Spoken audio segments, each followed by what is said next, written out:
मक्कड जावयाने केला अक्कड सासूचा खून, 2 आरोपी अटकेत, तपास सुरू. रायखेड येथे अज्ञात व्यक्तीने खून केल्याची धक्कादायक घटना डिसेंबर 21 रोजी रात्री 11 वाजेच्या सुमारास घडली. महिलेचा मृतदेह गावातीलच एका पडीक घरात मिळून आल्यानंतर खळबळ उडाली होती.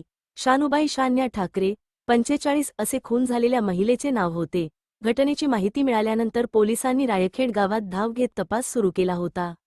शानुबाई या डिसेंबर 21 रोजी रात्री गाव दिवाळी पाहण्यासाठी घराबाहेर पडल्या होत्या. दरम्यान त्या घरी न आल्याने त्यांच्या कुटुंबियांनी त्यांचा शोध घेतला होता. यादरम्यान गावातीलच विजय मंजी चव्हाण याच्या पडीक घरात त्यांचा मृतदेह आढळून आला.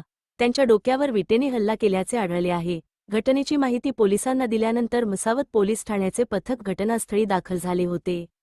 याप्रकरणी लीलाबाई जामसिंग सोनवणे यांनी मसावत पोलीस ठाण्यात दिलेल्या फिर्यादीवरून अज्ञात व्यक्तीविरोधात खुनाचा गुन्हा दाखल करण्यात आला होता.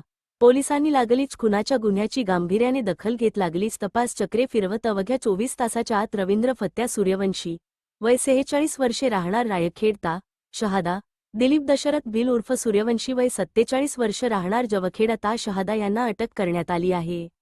असून मयत महिला ही आरोपी रवींद्र फत्या सूर्यवंशीची आकड सासू लागत असून आरोपी हा तिला नेहमी पैसे देत होता, परंतु घटनेच्या अगोदर त्याने दारूसाठी पैसे मागितले परंतु तिने देण्यास नकार दिला. यावरून त्यांच्यात वाद झाला होता. हाच राग मनात धरून आरोपी दिलीप दशरथ भिल उर्फ सूर्यवंशीच्या मदतीने दोन्ही आरोपींनी मयत महिलेचे डोके सिमेंटच्या पोलवर आदळून आणि विटेने डोक्यात मारून खून केल्याचे तपासात समजले. या प्रकरणी दोघी आरोपीवर मसावत पोलीस ठाण्यात खुनाचा गुन्हा दाखल करण्यात आला असून पुढील तपास प्रभारी पोलीस अधिकारी नितीन कामे हे करीत आहे.